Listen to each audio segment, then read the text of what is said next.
Hey, welcome to the Chef's Table, a weekly video series for professional women who want to go from being a corporate employee to following their dreams of being a culinary entrepreneur. I'm your host, Chef Evelyn.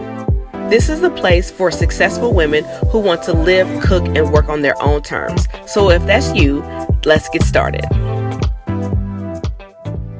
Hey, and welcome back to another episode of the Chef's Table. And listen, I kind of want to go a little bit of a different direction. So most of the videos that you have seen up until now were filmed pre us going on house arrest. As a matter of fact, all of them were filmed before that. So which is probably why you didn't hear me mention anything about it. And so just to kind of give you a safe place of some normalcy, I just wanted to keep the videos going. I didn't want to pause them.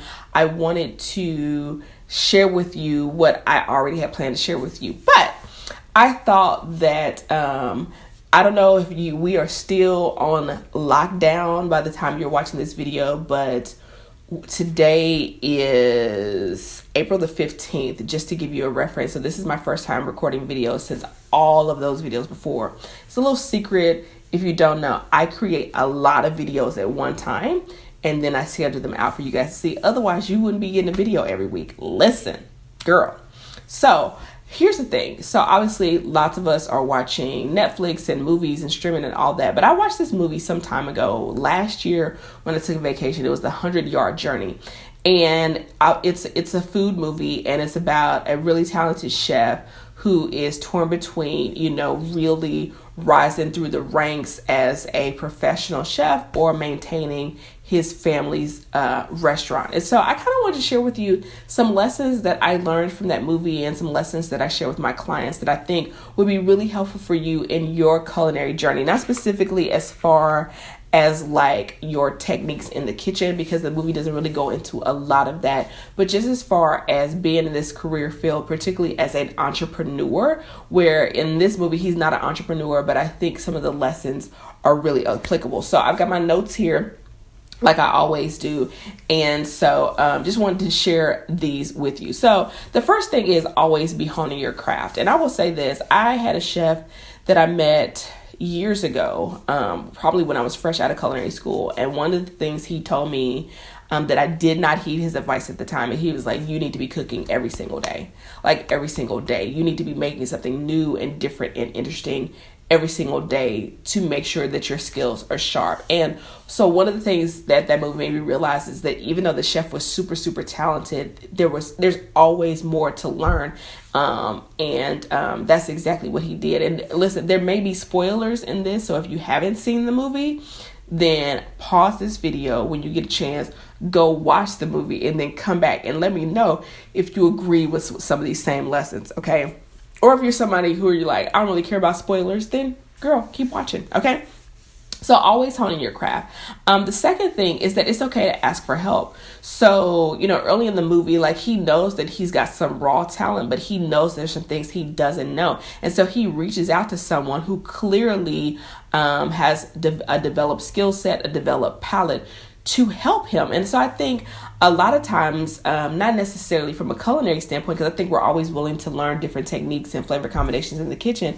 But I think from a business standpoint, that we're not willing to reach out and ask for help or do what we need to do to get the help. And so that leads me to my third point was he was open to mentorship. He could have been like, nope, I got it. I can figure it out on my own. But, he took that 100-yard journey and just was basically like, I'm going to submit myself to this process, to mentorship, to being helped, to I don't know what I don't know. Like I know that I'm good at this, but I know I may not be good at the system, the hierarchy of chefs.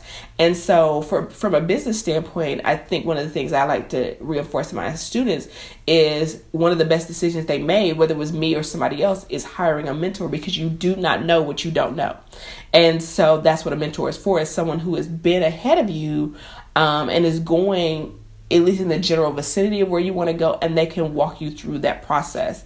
And then the next thing is he was humble enough. Like, listen, when he cooked the dish for old girl, he knew it was bomb. She tried to play him like it wasn't bomb. He knew it was bomb, right? But he still, even after that exchange, humbled himself and went to her kitchen, right? And so I think it's okay. You know, I'm a coach that has a coach, right? I think it's okay to say, you know what, I don't know everything. And every pro athlete, anybody that's ever been successful in any area, you know, every great singer has had a coach. They have a vocal coach or a golfing coach or whatever, even after they've been to the Olympics, even after they won the Grammys, even after they won the Oscars and the Emmys and the Tonys, they all still have coaches. And so for me, as I want to grow in entrepreneurship, this notion that I don't need guidance, mentorship, leadership in some capacity is ridiculous, because the people who have reached great heights have had coaches. Okay.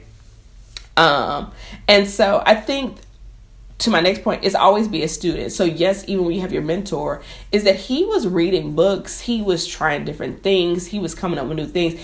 His hunger in the beginning, no pun intended, to learn more is what led him to that opportunity. Sometimes your quest for knowledge will open up doors that your skills can't. Like, he didn't meet old girl and be like, oh, let me show you what I can do. He was curious about how she made this and how she made that before she even knew that he could cook, right? Because he was genuinely just curious and always wanting to be a student. And then lastly, I think what was great about the story is that he stayed true to himself. You know, like, he did not abandon his heritage and the influences of his heritage or his background on his cuisine, right? And so, you know, for me, early in my journey, I was trying to put myself in a box that really wasn't true. You know, like, yes, I am an African-American woman with family who was born and raised in the South, even though I was born and raised in the Midwest. And yes, there was Southern food around, but I'm not a soul food, Southern food cook. As a matter of fact, my thing is that there's too much good food in the world to eat the same thing over and over again, right? Like, you have to enjoy some gourmet every day.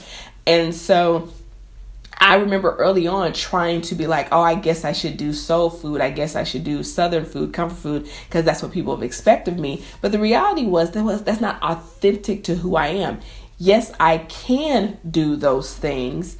And that is a portion of my story, but it is not the main influence on my culinary background. What is the main influence on my culinary background is that I had a mother who let me experiment and try all types of things, and she would pay the bill, okay, as I was growing up as a kid and a teenager, and my grandmother, who had all types of cookbooks and recipes, and we would sit and watch Martin Yan of Yan Can Cook, like, I'm really dating myself, and before there was a Food Network and Emerald Lagasse and Emerald Live, we would watch those cooking shows together, and I was seeing different cuisines at that time. So from the movie, you know, the main character, he really stayed true to his authentic story, but he fused it with what he was learning along the way, which was the second part of his story. So I just love those lessons, and I thought I wanted to do a different video